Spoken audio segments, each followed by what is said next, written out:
Hey everyone, and welcome back to the YouTube channel. Today we've actually got a very special video, which is my 1K subscribers Q&A video. I recently put up a poll on my Instagram story asking you guys to send through any questions you had about me or my life in general, and I actually got a ton of responses. So thank you to anyone who submitted a question in the poll, and make sure to follow my Instagram as well so that you don't miss out on any polls I have in the future. I just wanted to say a huge thank you before I answer the questions to everyone who's supported the channel so far. It's been a really long journey over the past 6-7 months, just trying to post a video every week, especially at the start when I was getting little to no views on my videos. But the people who have been leaving comments on my videos, subscribing to the channel and liking the videos have really helped me to keep posting these videos every week, even when I felt like they might not be reaching that many people. I'm really grateful for all of the support that you guys have given me, and I'll make sure to keep posting videos so that I can keep helping you guys and hopefully reach even more people. So I actually got a ton of different types of questions on my poll, so I sort of separated them into 4 different categories, and the timestamps are in the description if you want to skip to whichever part. Okay, so let's start with the first category of questions, which was about medical school and medicine. So the first question I had was from Axon, who asked, how do you study in medical school? So the way I study at the moment in medical school has actually changed a lot from how I studied in high school and also in semester 1 as well. At the moment, I watch the lecture recordings, usually at 2 times speed, and then I make an Anki deck based on the lecture recording. So what I'll do is I'll have the lecture recording on one half of my screen, and then I'll have the Anki make a new card on one half of my screen. And then as I'm listening to the recording and watching the slides, I'll put the information that I think is important straight into an Anki deck. So I'm sort of taking notes, but I'm taking notes into my Anki deck. And then as my study, I'll just study those Anki cards and try to learn the content through that. So the next question I have is from Alit, who asked, do you plan on practicing medicine my entire life?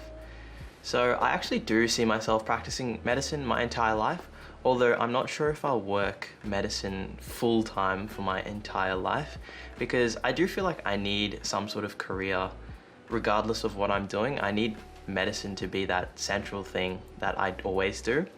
But whether I end up doing just medicine and nothing else is kind of up in the air at the moment. I don't really know what I'll actually end up doing. We've got another question from Alik, who asked, how many hours do you study on an average day? So I think on an average day, because of the way I actually do my studying, I don't end up studying that much. I think I do maybe 1 to 3 hours of study a day, and probably on the lower end of that as well, because when I'm just taking the notes from the lecture slides, that usually takes maybe 1 to 2 hours, and then the rest of it is just studying my Anki cards, which usually takes about maybe 1 hour at most, and sometimes maybe a little bit more than that. So yeah, I don't actually do a huge amount of study in medical school at the moment. We had 3 people who asked me why I wanted to do medicine. I feel like the answer for this is actually really hard for me to give, because I feel like I just never saw myself doing anything other than medicine. I think there were parts of my life where I considered doing law, but they never really appealed to me because I was always very good at STEM subjects, and I always had, I guess, decent people skills. So I just saw medicine as like the natural pathway for me to take. I feel like it's also very hard at 18 years old, when you're putting in your course preferences, to actually know the right reason as to why you're doing something. Because just a year ago, and even now, I still have no idea what practicing medicine is actually like. So I feel like if I was giving a really strong reason as to why I wanted to do medicine, I'd probably not know the full extent of why it was really why I wanted to do the career. We've got Mayela and Brittany, who asked me, what is the biggest difference between year 12 and university? I think the biggest difference for me so far has been the independence. Since I got my car and my driver's license, it's been really liberating in the fact that I can just go out and pretty much do what I want, and I'm sort of living my own life now, which is really crazy compared to how it was in year 12 when I was so dependent on my parents. So I feel like that has been the biggest change for me in terms of the difference between year 12 and university. So the next question I got was from Harris, who asked, what's the biggest advantage and disadvantage of taking medicine? I think the biggest advantage of taking medicine is that you actually start learning about stuff that is relevant from day one. So from the first week, we were pretty much learning about clinical skills and things that are actually relevant to practicing medicine in the future, like giving explanation and taking medical histories. And I feel like that's a really big advantage of just doing medicine, because you get that exposure from day one. I think a disadvantage of medicine though is that you do end up going to clinical placements in years 3, 4, and 5. And as a result, I feel like your social life might suffer a little bit, and you don't get the same years of opportunities to keep going to social events like you would in other courses, where they might be doing an undergraduate degree and then also a postgraduate degree on top of that. So we had another 3 questions about how's my first year of med school been so far, and the best and worst part of med so far. So I think my first year of med has gone really, really well so far. I think I've really found it easy to fit into the system that they have at Monash, and I feel like the workload hasn't been too bad. The social events and things have been really enjoyable. It's been really fun making friends and seeing people and meeting people for the first time. So I think for all of those reasons, it's been a really, really good time. In terms of the best part of med, I actually think it's probably been either the clinical skills or actually just meeting new people and meeting people from a lot of different places, and getting to know them and like becoming friends with them has been really nice and fulfilling. On the other hand, with the worst part of med, I think this is very specific, but I feel like I really, really dislike the online classes on Zoom that have like 150 people in them. I feel like they're always so clunky and really awkward, but that's just a nitpicky thing. I feel like compared to everything else that's there, it's a very minor thing. So those were the questions that I had about medicine. I think the next set of questions is about year 12. So we've got Prath, who asked for tips for specialist maths. I think with specialist maths, one of the big things is just understanding. In terms of the difference between spec and methods, I think the biggest difference is that in methods, the questions are really, really hard. But then in specialist maths, it's the understanding that's the difficult part. So I feel like if you build your understanding in spec maths, you can actually do really, really well in the exam, because a lot of the questions will actually start to look really, really similar. We've got Jessica, who asked for maths methods probability tips. So I think in methods for probability, one of the really, really important things is just learning how to use your calculator, because I think for a lot of methods questions, just knowing how to use the calculator can speed you up so much, and knowing how to use the shortcuts and what the calculator actually means and what you're actually putting into the calculator will help you out a lot. The next question is from Sanya, who asked, what's your best tips for time management in lockdown? I think in lockdown, one of the biggest things that's helped me is blocking your time. What this is when you have a calendar, for example, and you put in all your classes into your calendar, and then you'll have your free time, and then you just block parts of your free time to do study or to do relaxation.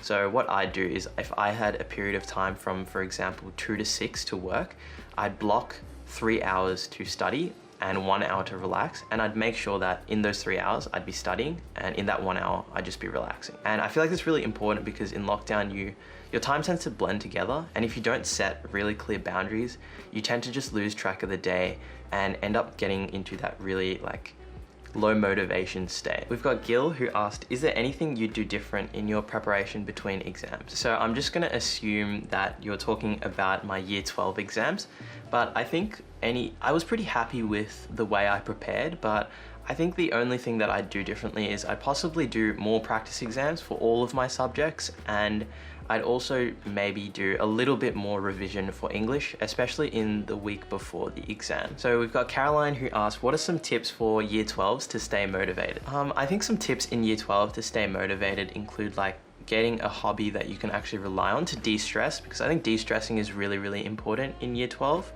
I also think that thing about blocking that I said before, especially in lockdown, and I think staying motivated is also a matter of trying to find ways of study that you actually enjoy.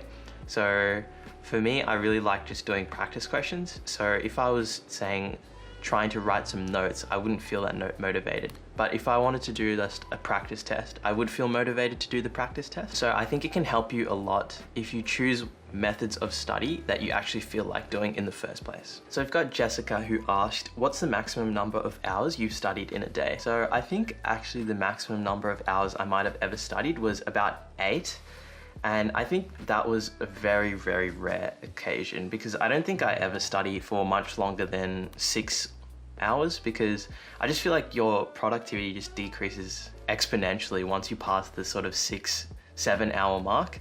I think I studied 8 hours one time in probably year 11 when I was preparing for my methods exam, and I did like 2 or 3 exams in one day. We've got Ben Simpson who asked, did any of your friends get surprisingly good chem scores? Shout out, question mark. So yes, I think Ben, you did get a surprisingly good chem score, and this is your shout out. We've got Victoria who asked, how long should I study in BCE to get a 99.95? My answer is I wouldn't know, but I think you should study as much as you think you need to feel prepared to do well. We've got Luca who asked, did you play any games during high school? I actually did. I played a lot of games in year 12, partly because of lockdown, and I felt like I needed something to do while we had so much time. So I ended up playing League of Legends quite a lot.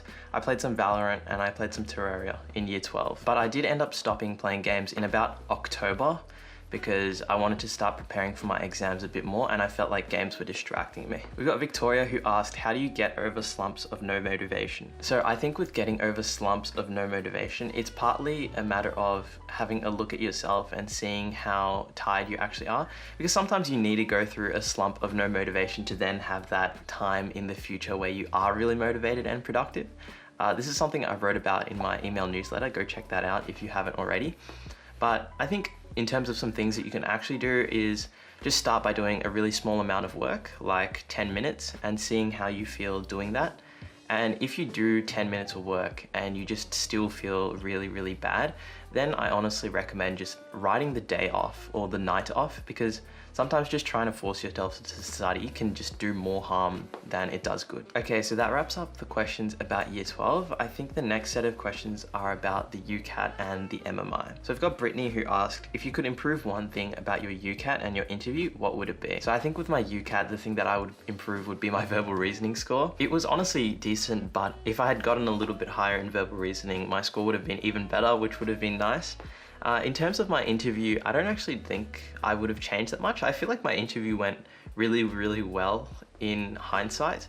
So I actually don't think I would have changed my interview that much. Maybe I could have said and a little less, but I think also if you just talk really smoothly, you end up sounding like a robot who's memorized all your answers. So yeah, I don't think I would have changed much about my interview. So Evan asked 2 questions, interview questions you should prepare for and interview questions I was asked. So I don't actually remember the interview questions I was asked that well, but I do think you should prepare for any interview question about why you want to do medicine, important issues in medicine, things like rural health, disability, pretty much anything in those topical issues about medicine. So our next question is also from Brittany who asked, what other courses did I put on my preference list? So I actually didn't put that many courses on my preference list. I just put med and biomed. That was pretty much it. I didn't see myself doing anything other than medicine, and so I just put med and biomed.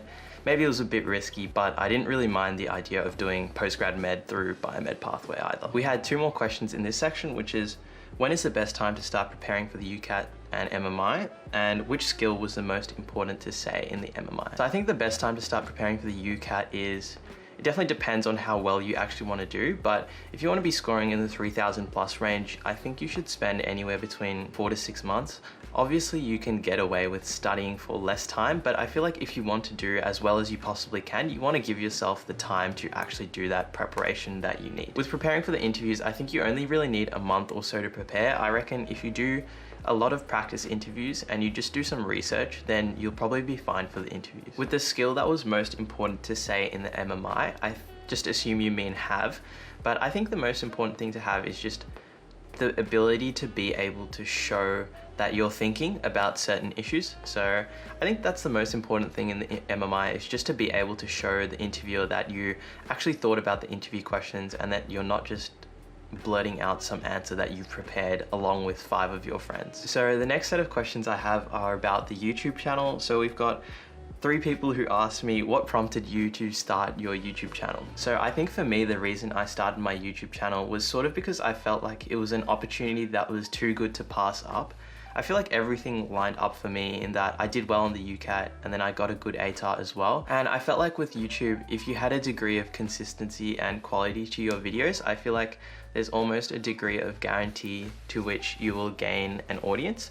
So I felt like because of those reasons, I really didn't want to pass up the opportunity of starting a YouTube channel, which would possibly open up a lot of opportunities for me in the future, and also just helping some people along the way with the things that I had learned in year 12. We've got Mel who asked tips to increase subscriber numbers. Honestly, I think the number one thing that just helped me grow is just being consistent. Like, set a goal of making one video a week and then just try to make your videos better every week. I feel like that's just the thing that helped me make more videos and get the consistency that helped me grow my audience. And you guys should make sure to subscribe to Mel's channel. I'll link her down in the description below. She goes to my uni and she makes really good vlogs as well. And Mel also asked, how do you edit videos and what software do you use? I use Adobe Premiere Pro to edit my videos. I learned by just looking at YouTube tutorials, and I think I also did like the first part of a Skillshare class on video editing, but I think you just learn as you go. I started on iMovie and I started learning the basics there, and then when I moved on to Premiere, I sort of just learned as I went along, and like that's why you'll look at some of my earlier videos and the editing will be so bad, and then hopefully if you look at my videos now, it's much better. We've got Dental Shiv who asked, what are my future plans for YouTube? I think with my future plans for YouTube, I'm planning on making another set of videos about the UCAT, because I think I just want to make some more UCAT videos, remake the old ones that weren't made as well in like new production quality, like better camera, better edited. And then after that, I think I want to post a lot more vlogs and more productivity content so that I can generalize the channel a little bit, because I think at the moment it's like just UCAT only, and I'd want to broaden out a little bit more. Now, I actually ended up getting a lot of miscellaneous questions which I couldn't really group into any category, but we have HH Oni who asked, what button-up shirt is your favorite button-up shirt? I really like my blue button-up shirt, and I also like my maroon-ish color button-up shirt as well. Those are my two favorite ones. Cash or Card asked me, how does it feel to be best friends with a skinny legend? It's very good, it's very good. We got Brittany who asked, will you make an Insta reel soon? Probably not. I think my Instagram has a lot of my friends on it, so I don't really want to spam it with YouTube content. We've got another question from Brittany who asked for book recommendations. I haven't read that much fiction recently, but two of the non-fiction books that I've actually really liked have been The 4-Hour Workweek, which I think you should read if you haven't, and Psycho-Cybernetics. Brittany asked, do you use any CAMs, which means complementary and alternative medicines? No, I don't. We got another question from Brittany, which is, what's your Martin Briggs personality? This question is pretty funny because I've actually done the test 4 times and I got a different answer every time I did it. So the first time I did it, I got INTJ, then I got ESTP, ESTJ, and then ENTJ. So it does change a lot, it seems, every time I do the test. But I don't really feel myself changing, but that's just how the test works, I guess. Brittany also asked how many teeth I have. I think I have 32 teeth because I haven't had my wisdom teeth removed. Brittany also asked, what will I name my child? I don't really know yet, but you know, like I want to give them a unique name. Like I feel like Emil is a really good name because not many other people are named Emil. So I'd want to try and find something that's sort of like that. Alit asked, what's my favorite food? I think I actually like a lot of foods. I like particularly Italian food and Thai food. But yeah, I actually do like pretty much all food I eat. Gordon asked, why are you so good looking?